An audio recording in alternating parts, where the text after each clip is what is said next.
Breaking Gulf News. Moscow, Beirut, Russia added a new dimension to its military campaign in Syria with warships firing cruise missiles from the Caspian Sea, while President Vladimir Putin urged the US and countries in the region to form a coalition against Daesh and other militant groups.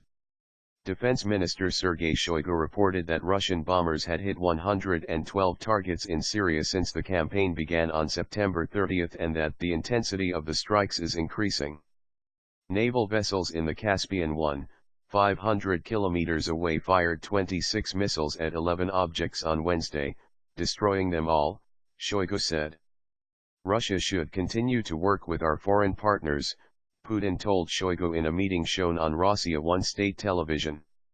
Without the participation of Saudi Arabia, Turkey, the United States of America, Iran, Iraq, and neighboring states, of course, this work is unlikely to be carried out successfully. Russia is flexing its muscles in its first military campaign outside the former Soviet Union in 3 decades as it supports Syrian President Bashar al-Assad, who is also backed by Iran in the fight against radical groups. While the bombing campaign has escalated tensions between Moscow and NATO members, Shoigu said Russia is ready to accept what he called US proposals on coordinating strikes against Daesh, a notion dismissed later on Wednesday by US Defense Secretary Ashton Carter. A video released by the Defense Ministry in Moscow showed what it said was a Russian naval strike group launching missiles from the Caspian that streaked across the night sky, then traced a route across Iran and Iraq, hugging terrain from as low as 50 meters, before hitting targets in Syria within a range of accuracy of as little as 3 meters. The strikes destroyed factories producing shells and explosive devices, as well as command posts, warehouses, ammunition, and terrorist training camps, the ministry said. The high-precision weapons demonstrated the quality of Russian technology and the good training of the personnel, Putin, who turned 63 today, told Shoigu at their meeting in Sochi. No civilians were hurt during the attacks, Shoigu said.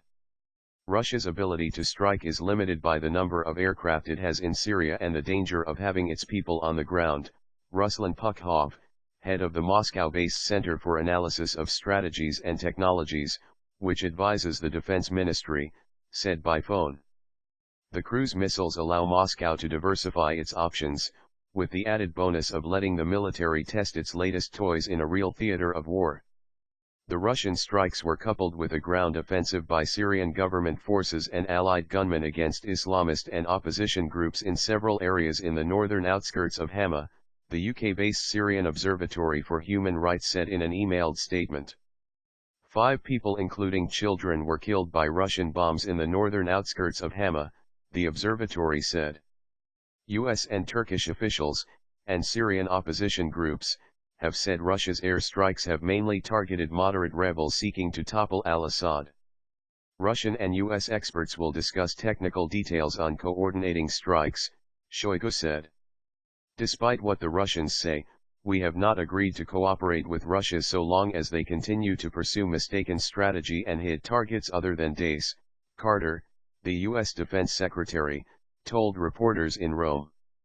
What we will do is continue basic, technical discussions on professional safety procedures for our pilots flying about Syria. That's it. But we will keep the channel open, because it's a matter of security and safety for our pilots. Russia's moves won't change the rules of the game, said Sami Nader, head of the Beirut-based Levant Institute for Strategic Affairs.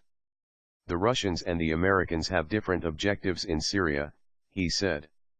The Russians want to prop up a crumbling regime and, to do that, will have to bomb moderate Syrian groups, which is at odds with the American objective. Russia's continued buildup of ground forces in Syria compounds the concerns of Western leaders, Douglas Lute, the U.S. ambassador to NATO, told reporters Wednesday in Brussels. The recent reinforcements of the last week or so do feature a battalion-sized ground force, he said. Turkish Prime Minister Ahmet Davutoglu on Wednesday renewed his country's criticism of Russia's actions, saying that of 57 Russian airstrikes against targets in Syria, 55 have struck moderate Syrian opposition forces while 2 were directed at Daesh. Weakening Syria's opposition would also work to strengthen Daesh, Davutoglu said in televised remarks in Istanbul. Turkey, whose military is the largest in NATO after the US, has vowed to protect its borders after a Russian fighter jet that had entered its airspace was confronted by 2 Turkish aircraft on October 3. The Turkish Defense Ministry has offered to create a joint working group with Russia to coordinate military activity and prevent Russian incursions into Turkish airspace, Interfax reported Tuesday. Russia's military attaché in Istanbul was invited to Turkey's defense ministry to discuss the plan, the agency said.